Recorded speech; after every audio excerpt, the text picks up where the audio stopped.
You remember fruit winders, right? Of course you do. They were a staple of every kid's lunchbox in the early 2000s. So, fruit winders were launched by Kellogg's in the year 2001 in the UK with three different flavours: strawberry, blackcurrant, and orange. They were a kind of fruit roll up type thing, but so what? Why have I bothered to make a YouTube video about it?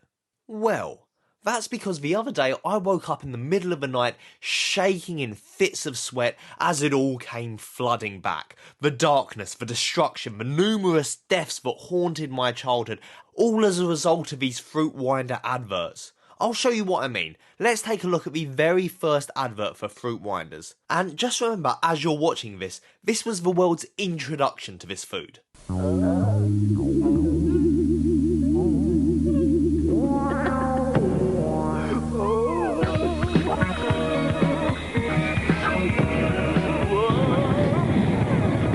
It's the longest, stretchiest, fruity snack around. New strawberry fruit winders from Kellogg's. In 3 fruity flavours. Kellogg's real fruit winders. Unwind the fruity fun forever. What even was that? They just had to make a nice advert about fruit.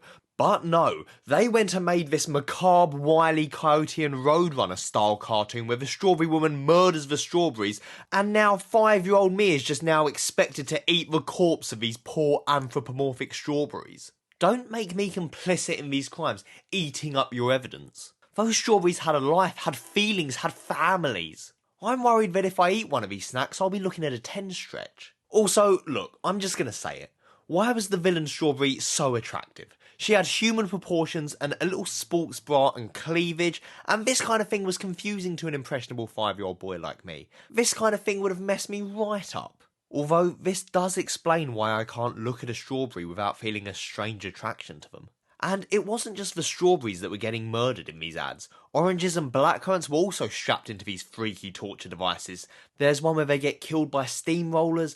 Oh, and my personal favourite, the one where they get tied to elephants, which I believe is a reference to an old execution technique in which a man was tied to horses and then ripped apart, which is just lovely. Although, admittedly, these evil mascots aren't nearly as attractive. Well, that is until Kellogg's introduced apple flavour, and we got this sexy apple killing these other apples who were just trying to enjoy their holiday. These adverts were absolutely everywhere, not just on TV, but magazines too, posters, comics. These comics were even printed on the little grease-proof paper that came with the fruit winders, so you can find out exactly how the fruit you're currently eating was brutalised. A little aside here, I was once on this TV show called Mighty Truck of Stuff, a game show that was presented by Reggie Yates where kids would bring in toys and he'd try and win them to fill up a truck, which viewers could then try and win. And look, there I am, and every kid on this show had to bring in a toy. And I brought in a Darth Vader Mr. Potato Head, which is objectively a good toy.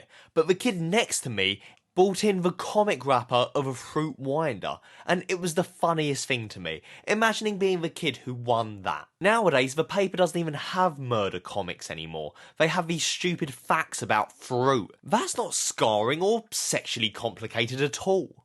If it wasn't enough that fruit winders made you watch all this murder, they also wanted you to get involved and be an active participant in this murder. Because there was this one advert that was like some dark web red room in which we were shown 3 new fruits, lemon, tropical and raspberry, and you could vote on which one you wanted to watch die and become a new flavour of fruit winder. Tropical was the eventual fruit that won, and ignoring the fact that tropical isn't actually a fruit, we still got to watch whatever fruit this is get squished. You did this is your fault. Actually, hang on a moment, can we just rewind a second? Who are these guys? I'll tell you what they are, Kellogg's. They are a hate crime. You can't do that with the afros and steel drums and big lips and my god. I was only voting to see some fruit get murdered, not an entire race war.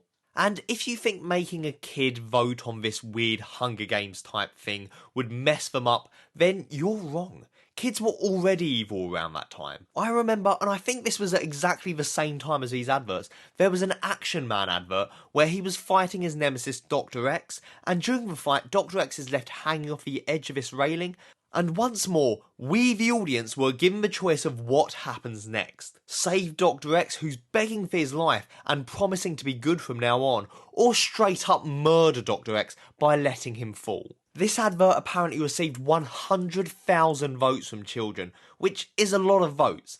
And guess what they all voted for? Guess what decision won?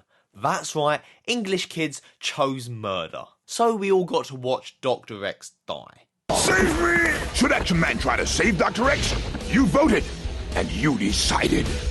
Dr. X is no more. The world is safe again. Action Man, final combat.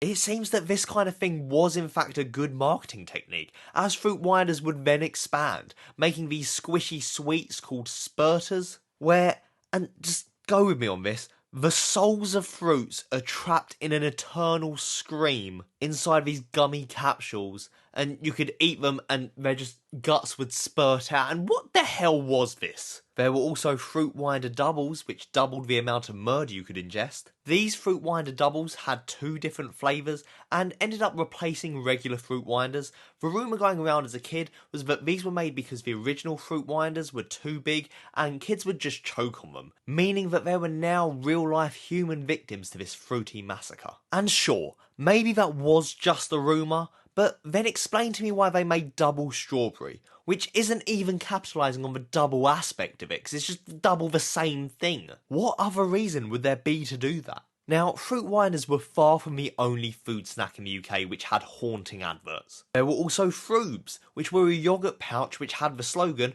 "Rip their heads off and suck their guts out." So rip their heads off and suck their guts out! That's right, rip their heads off and suck their guts out. Good Frube, bad Frube, Frubes watching The Simpsons, it doesn't matter. At any point a human hand could just descend upon them and leave only their hollowed carcass. There were Spider-Man Frubes, Doctor Who Frubes, and all of those got murdered too. What kind of horrific dystopian world are these Frubes living in? I'm kind of surprised that they haven't risen up and overthrown their human overlords. Turns out that some people at the time really weren't a fan of the slogan, as 9 people complained to the Advertising Standards Authority, saying that the slogan was inappropriate for children, and Frubes' response was basically just, come on, they're just Frubes, innit? Chill out, have a Frube maybe. It's not like we're actually showing them getting their heads ripped off and their guts all sucked out. Although, admittedly, Frubes then did change the advert, so it now said, Frubes! Rip their tops off and eat them all up! Which, sure, is less murdery, but it's also less catchy. Also, it's not even lip-synced properly. Frubes! Rip their tops off and eat them all up! You can just tell that the Frubes people did not want to do this.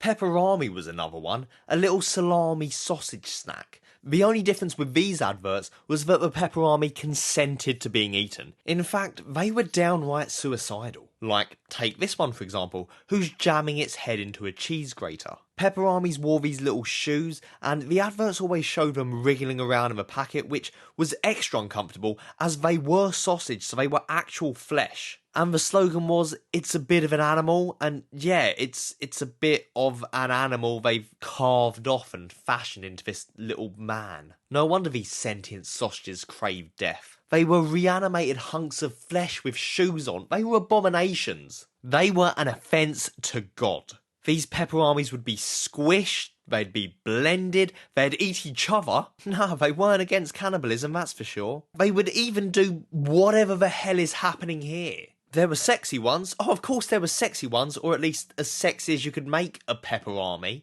What is it with sexualising all these kids' foods? I mean, a pepperami already looks like, well, I don't need to tell you that. Oh, and don't even get me started on cheese string and its tight little buns. Like the Fruit Winders adverts, these pepperami adverts were incredibly popular, and spun off toys, which I actually owned one. They were made to coincide with World Cup, and I had to send off for one and wait months, and then finally, this is what arrived in the post. Yeah, just take a moment to really look at that.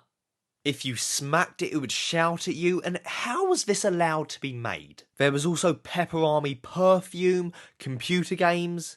I mean, it did pretty well for a bit of old meat. But tell me, what snack scared you as a kid? Maybe you feared the Sugar Puff monster hiding under your bed, or the Smash aliens nicking your mash. Did you fear those nanas knitting your shreddies, or the PG Tips monkey? Let me know and I might just make a follow-up video.